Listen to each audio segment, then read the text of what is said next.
All right. Hopefully this will. I really struggled. I really struggled doing this, setting up this presentation for the kind of the first breaking into the actual text of Anti-Oedipus. This was not an easy thing for me. Because I kept going through this kind of existential thing about, can I present this material adequately to you guys? And I guess I came to a conclusion that no matter what, there's always going to be some sort of inadequacy in the presentation of this. And I've been doing my best just to kind of keep it section by section. And really when I begin to introduce this concept of desiring machines from Deleuze and Guattari, this concept needs to be. I basically what I'm trying to say is I chose to go section by section because I feel that it would be too much to present the full chapter. There's just so many concepts, and I feel like I really want to take the time to kind of go section by section and just address what I think might be important and so on. And of course, this is always debatable about whether the things that I'm presenting is really important at all. But anyways, this is my attempt to kind of, sort this out. But all right, that's enough. That's enough of my talking from this. Let's go into it. So chapter 1.1, Desiring Machines. Just to kind of set the stage for you guys, this is not take this as a sort of introduction to the concept of desiring machines itself. You will get a more in-depth understanding as the text, as we continue section by section. But this is a very just introduction to desiring machines itself as a concept. Okay. So some of the content that we're going to cover, and not all the slides are going to correspond to the content, but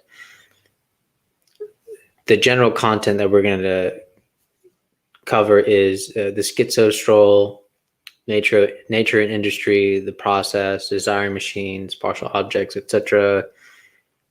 The first synthesis, and the production of the body without organs. I realized that I put organa there. Okay, that's okay.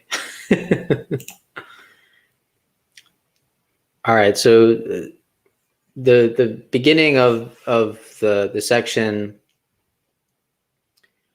basically starts with the schizo stroll, and this is when they really kind of make this attempt to show the schizophrenic model and about what it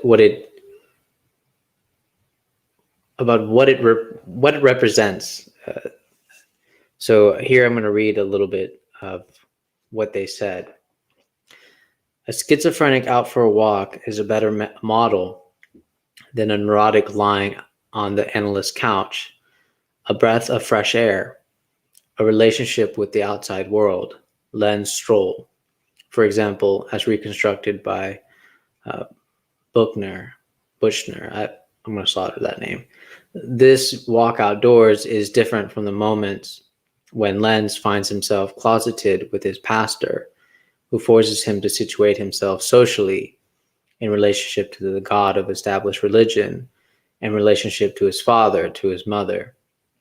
While taking a stroll outdoors, on the other hand, he is in the mountains, amid falling snowflakes, with other gods or without any gods at all, without a family, without a father or a mother, with nature.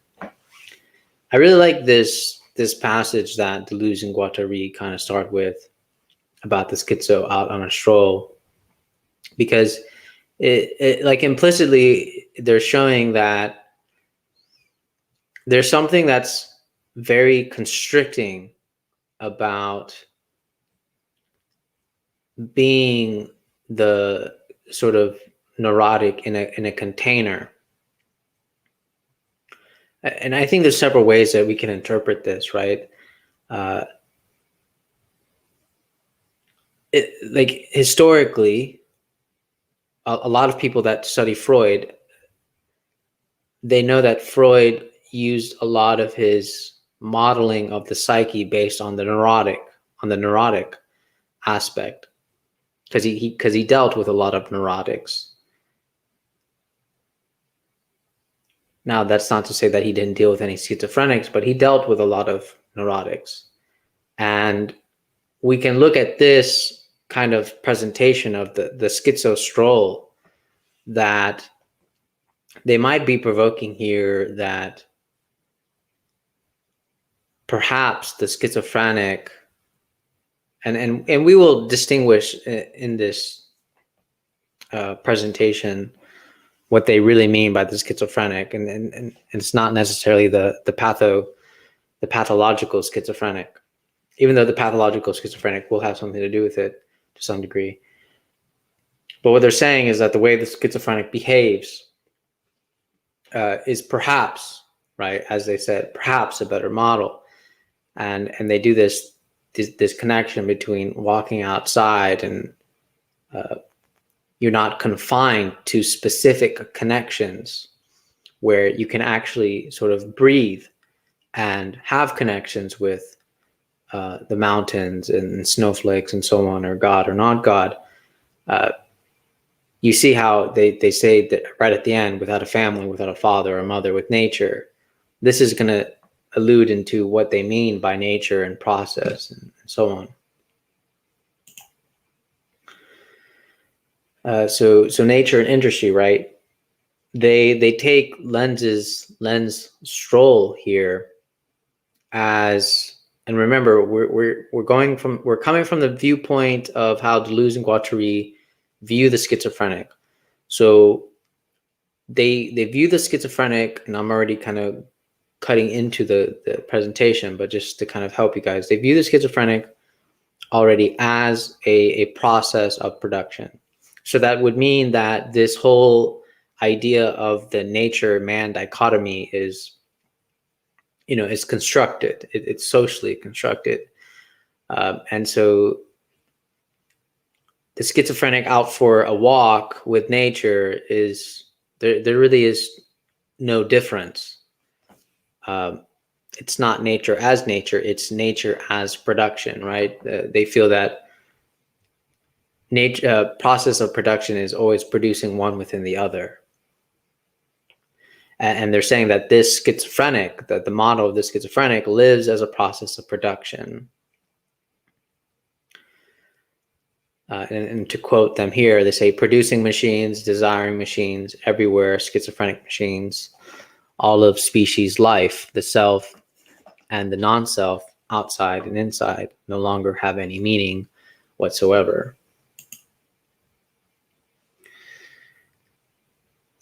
And then further along the section, they have a couple of questions and critiques against Oedipus. This is particularly aimed at Freud's Oedipus complex, and they're saying that Freud is assuming a repression of desire, and the questions that they provoke here is, why are they repressed, and to what end? Is it really necessary or desirable to submit to such repression? But then they provoke a more important question, which is, given a certain effect, what machine is capable of producing it? And given a certain machine, what can it be used for?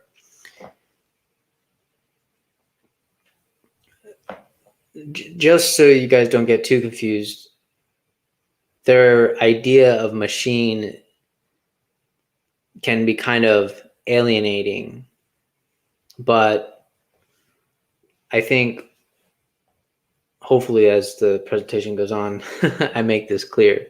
So continuing on to what they're critiquing about Oedipus is that they're trying to say, basically, how can we really know what is producing this effect of the Oedipus complex? And they provoke the problem of the, what I call the stone machine problem, where they say, where they present this very obscure and strange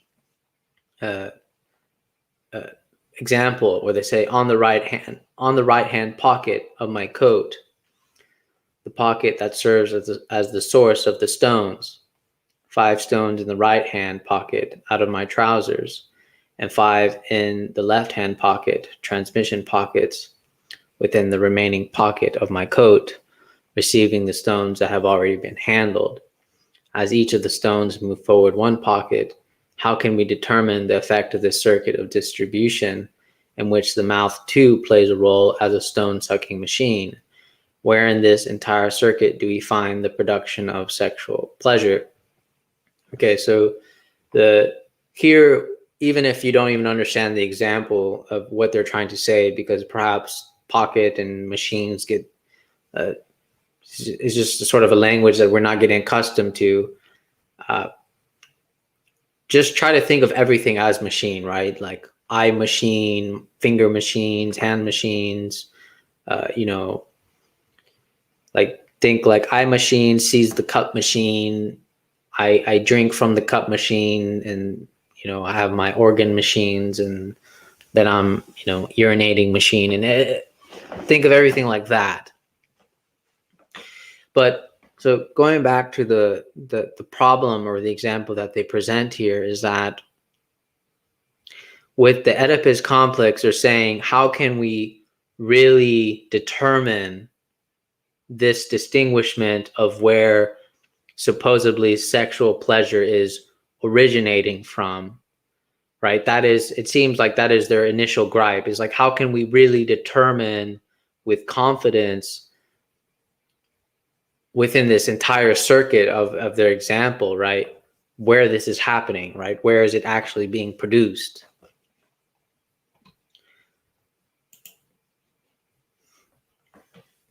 And their gripe is that you're assuming that there is fixed elements within the process. And they give an example of Marx having demonstrated this with capital division of labor and the capitalist. And so we can't assume some sort of exclusive or independent, they call independent circuits, but I guess it would be, just to help us along, it would be best to look at it as independent, fixed elements within a process, right? We can't be so confident to make these distinguishments. And to quote them here, they say, for the real truth of the matter, the glaring sober truth that resides in delirium is that there is no such thing as relatively independent spheres or circuits. Production is immediately consumption and a recording process without any sort of mediation, and the recording process and consumption directly determine production, though they do so within the production process itself. This kind of economic description, what they're trying to elude here is that when everything is processed, even the consumption and the producing itself, and how consuming and recording is all within the production itself, how can we really make such distinguishment? There isn't really any, there's no such thing as independent spheres. And now we finally go into their definitions of process, and they define process in 3 ways, but we can look at it as a sort of progression of exactly what do they mean by process. And the first definition of what they mean by process is the initial one that we already began with is that recording and consumption within production itself, thus making them the productions of one and the same process, right? I think one important thing to keep in mind are these exact words, right? One and the same process. I think this will kind of help us to understand Deleuze and Guattari. And then they go with the second definition of process, which is that man and nature are not opposites, right? It's one and the same. And then right here, I just kind of put some, thing that we can't really determine, right? Industry equals nature, man equals nature, nature equals man. And the third definition of process, they do more of it's less of a definition, but it's more about what it's not. And this clarification about what it's not, when we think about process, is that it's not a goal and it's not an end of itself, and it can't be an infinite continuation of it. And their gripes with this is that to make it a goal or end in itself is to kind of do this preemptive snipping, or you're snipping something too quick before it actually completes itself. And this is what they're really meaning by process, is that the third definition of process is that it needs to work towards a completion of something. And then it continues on, right? To kind of just give you an example, perhaps, to understand, I think the economic example is perfect in their definition of process. Is like the factory, gathers supply and then makes the product, right? So it is always working towards the completion of the product, but then once the product is made, it resumes again the process of making another completion of another product. And so we can't just kind of do some division within the process of production and be like, this is and give it some kind of diagnosis. And I think that's why perhaps they have some beef with Freud, to some degree.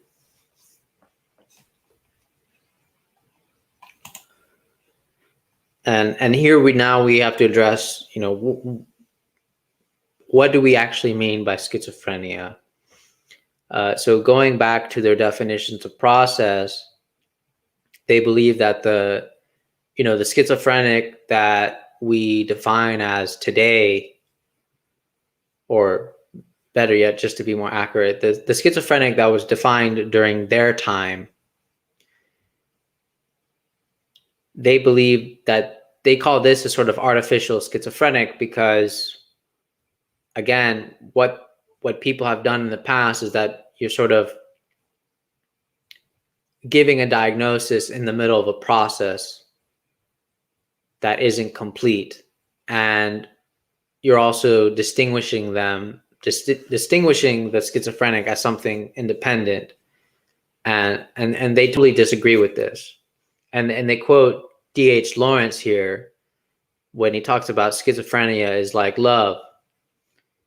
And just to continue reading the rest of it, is like, there is no specifically schizophrenic phenomena or entity. Schizophrenia is the universe of productive and reproductive desiring machines, universal primary production as the central reality of man and nature. So here, automatically, there's two distinguishments, right? There's schizophrenia as the pathological condition, and then there's schizophrenia as the actual process of the way things like work, the actual process of desire and our essential reality of man and nature. So I think it's good to keep in mind that there's these distinguishments between schizophrenia as the pathological condition that society has sort of try to diagnose and construct or try to solve, better yet. And then there's schizophrenia, where Deleuze and Guattari feel like is the better model, in the sense of that it actually represents how things work.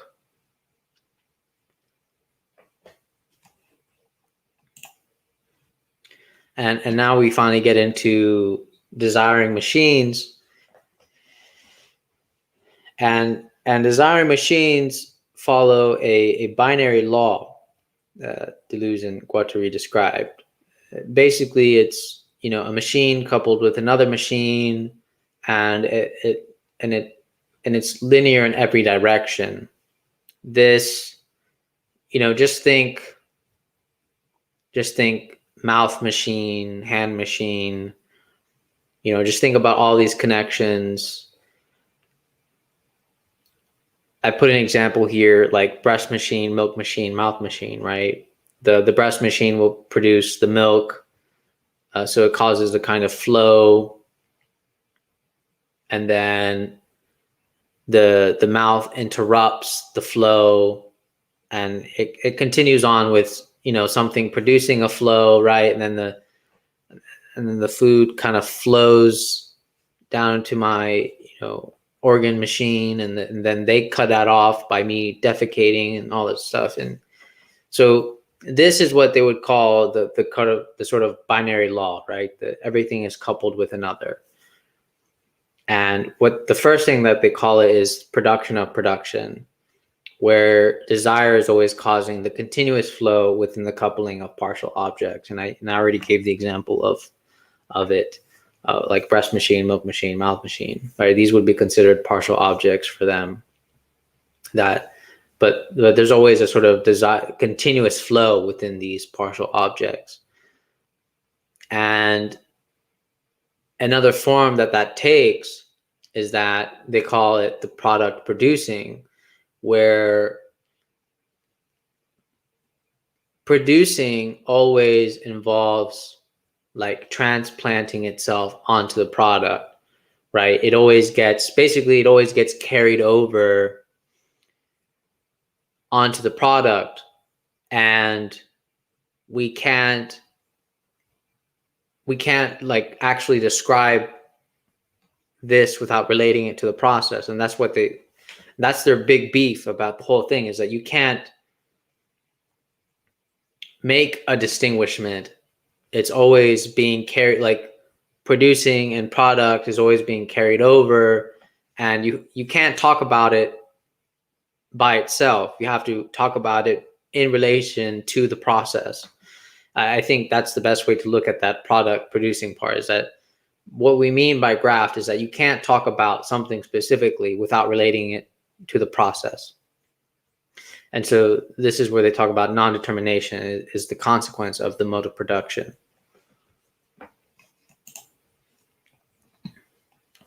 And to continue on, to quote them, they say that the rule of continually producing production, of grafting producing onto the product, is a characteristic of desiring machines, or of primary production, production of production. So now we finally understand what they mean by production of production, is that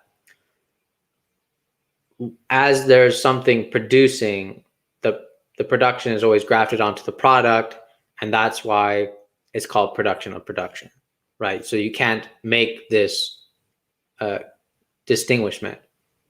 But the third part of the linear series is the producing product identity, which they call it the undifferentiated object.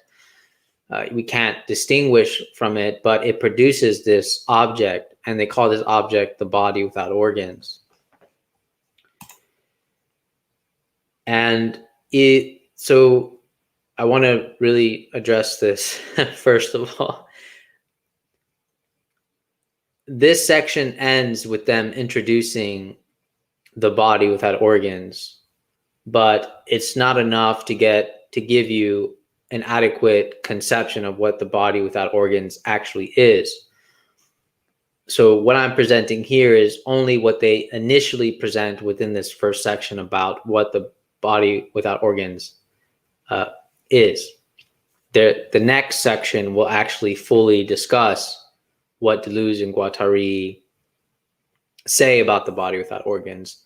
And again, even the whole book is going to slowly add on to what desiring machines are and what the body without organs is. So I want to really clarify that this is, again, introductory elements to what Deleuze and Guattari are going to develop further on in the text. But again, the first section of this on desiring machines, they introduce the concept of body without organs.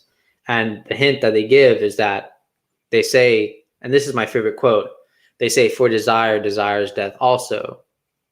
And that desiring machines only work when they break down. So there is this aspect of the death instinct kind of getting pushed into this process of production. Now, remember, they did talk about how man and nature are not, they're one and the same. And that means that death is also involved within this process. The characteristics that they describe for the body without organs is that it's non-productive and it's a sort of imageless body. And, just to kind of read the whole quote of what they say at the end, when they introduce this body without organs, they say, this imageless, organless body, non-productive, exists right there where it is produced in the third stage of the binary linear series. It is perpetually reinserted into the process of production. The catatonic body is produced in the water of the hydrotherapy tub. The full body without organs belongs to the realm of anti-production. But yet another characteristic of the connective or productive synthesis is the fact that it couples production with anti-production, with an element of anti-production. So that means that even in desiring production, there is always this element that isn't productive. There's a sort of inactivity involved, a stasis, to give an example. Well, not an example, but to just describe further, there's a kind of stasis that's also an element within the process of production. But I would just leave this as a sort of teaser for the next week. We will, I will try my best to break down exactly what the body without organs is, to my best ability. And again, just to clarify that the introduction, the first section of Desiring Machines is only a sample of what Desiring Machines is.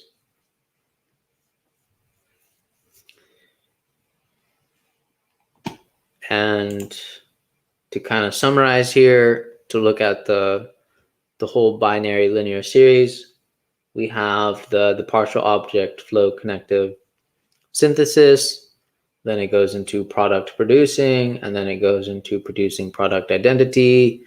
This is where we experience the inactivity, the anti-production, and then it whirls up again with the partial object flow connective synthesis, and just continues on into that cycle. And I believe that is it. Hopefully I did enough here. So again, we're going section by section, and next week will be a challenge, because we're going to be talking about the body without organs, something that gets produced within desiring machines, and we're going to learn its interactions with desiring machines and the body without organs. All right. That will be the end. Okay, take care.